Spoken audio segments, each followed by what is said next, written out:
नमस्कार मित्रांनो, स्वागत आहे तुमचं क्रिएटर मराठी यूट्यूब चॅनलवर। मित्रांनो, मुख्यमंत्री माझी लाडकी बहीण योजनेमध्ये काही आर्थिक संकटामुळे बदल होण्याची दाट शक्यता वर्तवली जात आहे।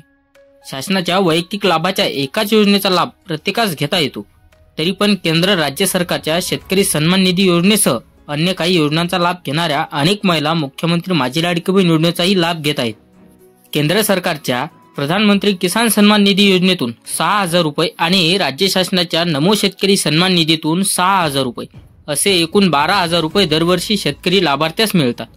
या पार्श्वभूमीवर राज्यातील मुख्यमंत्री माझी लाडकी बहीण योजनेतील ज्या महिला लाभार्थी शेतकरी सन्मान निधी योजनेसह लाभ घेत आहेत, आता त्यांना दरमहा 1,500 रुपयांऐवजी 500 रुपयेच मिळणार आहेत।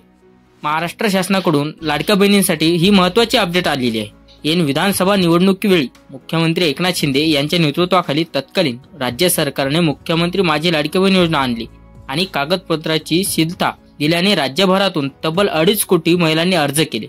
पहिले 3 हप्ते त्यांना मिळालेही, पण त्यानंतर निकषावर बोट ठेवून अपात्र लाभार्थ्यांना वगळण्याची कार्यवाही हाती घेतली आहे।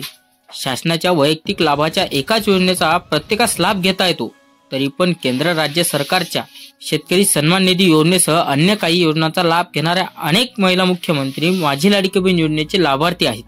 त्यामुळे शेतकरी सन्मान निधी योजनेच्या महिला लाभार्थी ज्या मुख्यमंत्री माझी लाडकी बहीण योजनेच्या आहेत, त्यांना 1,500 ऐवजी आता यापुढे 500 रुपये दिले जाणार आहेत, अशी राज्य शासनाकडून ही माहिती मिळालेली आहे।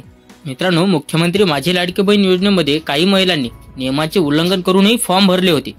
मुख्यमंत्री माझी लाडकी बहीण योजनेच्या लाभार्थी महिलेच्या कुटुंबाचे वार्षिक उत्पन्न 2.5 लाख रुपयापेक्षा कमी असणे आवश्यक आहे, ही लाडकी बहीण योजनेमधील महत्त्वाची अट होती। तरी देखील काही महिलांनी यामध्ये लाभ घेतला। सध्या राज्यातील 2,58,00,000 महिला या योजनेचा लाभ घेत आहेत। त्यातील 2.5 लाख रुपयापेक्षा जास्त उत्पन्न असलेल्या लाखो महिला असू शकतात, असा प्रश्न महिला व बाल विभागात उपस्थित झालेला आहे। त्यामुळे 4 चाकी वाहन असलेल्यांची नावे जशी परिवहन विभागाकडून घेतली, तसेच माहिती पॅन कार्डवरून लाभार्थी महिलाच्या कुटुंबाचे वार्षिक उत्पन्न नेमके किती आहे याची माहिती देखील आयकर विभागाकडून मागवण्यात आलेली आहे। म्हणून यामध्येही मुख्यमंत्री माझी लाडकी बहीण योजनेचा हप्ता फक्त ज्या महिला नियमात बसलेल्या आहेत अशाच महिलांना हप्ते चालू राहणार, ही सरकारकडून सर्वात महत्त्वाची अपडेट। मित्रांनो, नमो शेतकरी सन्मान निधीची स्थिती म्हणजे यामध्ये एकूण किती लाभार्थी आहेत, चला पाहूया। एकूण लाभार्थी 93.26 लाख पेक्षाही जास्त आहेत। दरमहा लाभाची रक्कम 1,865 कोटी रुपये आहे। अंदाजे महिला शेतकरी यामध्ये असू शकतात 19 लाख। नमो सन्मान निधीमध्ये 19 लाख महिला अशा शेतकरी आहेत ज्यांना 500 रुपये हप्ता सुरू राहणार।